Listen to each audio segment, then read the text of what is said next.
একটি বিষয় স্পষ্ট করতে যাচ্ছি, যদি বৈষম্য বিরোধী ছাত্র আন্দোলনের নামে বাংলাদেশের আর কোনো শিক্ষা প্রতিষ্ঠানে এ ধরনের বিনা কারণে আমার ছাত্র দলের সমর্থক ও কর্মীদের উপর হামলার ঘটনা ঘটে, তাহলে আমরা আজকের এই সংবাদ সম্মেলন থেকে আপনাদের মাধ্যমে তাদেরকে অবহিত করতে চাই, এই বৈষম্য বিরোধী ছাত্র আন্দোলনকে অবশ্যই দায় নিতে হবে, এটি যেন তারা সতর্ক থাকে।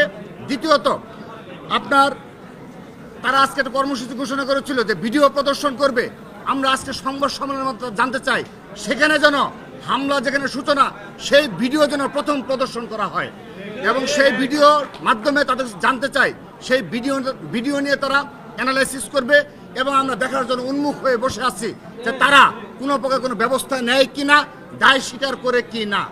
যেন যেভাবে আমাদের একজন যুবদলের একজনকে চিহ্নিত করা গেছে, তাকে সংগঠন থেকে বহিষ্কার করা হয়েছে, কিন্তু আজকে এখন পর্যন্ত এই যে ভিডিওটি অলরেডি সামাজিক যোগাযোগ মাধ্যমে সয়লাভ হয়েছে, সেখানে স্পষ্টভাবে বৈষম্য ছাত্র আহ্বায়কের যে ভূমিকা, অপর নেতৃবৃন্দের যে ভূমিকা, তাদের বিষয়ে এখন পর্যন্ত আমরা বৈষম্য বিরোধী ছাত্র কেন্দ্রীয় কমিটি তাদের কোনো প্রকার কোনো বক্তব্য পাচ্ছে না। অর্থাৎ তারা মবুক্রেসিতে বিশ্বাস করে কিনা, তারা এই ধরনের হামলা এবং পরবর্তীতে বাংলাদেশের কোনো শিক্ষা প্রতিষ্ঠানে যদি এই ধরনের হামলার ঘটনা ঘটে, পুরোপুরি দায় এই বৈষম্য ছাত্র আন্দোলনকে বহন করতে হবে। হুমকি দিয়ে বলে আমাদের নাকি কি পরিণতি বরণ করতে হবে, তো আমরা তাদের উদ্দেশ্যে স্পষ্টভাবে বলতে চাই, দয়া করে এরকম হুমকি দামকি দিবেন না।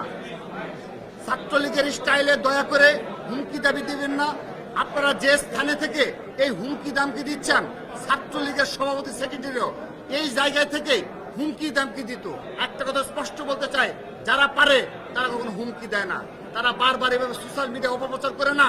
সেই জন্য আপনাদের আহ্বান জানাচ্ছি, আপনারা সাধারণ শিক্ষার্থীদের কথা শুনুন, মনের ভাষা বুঝুন। খুলনা প্রকৌশল এবং প্রযুক্তি বিশ্ববিদ্যালয়ে বৈষম্য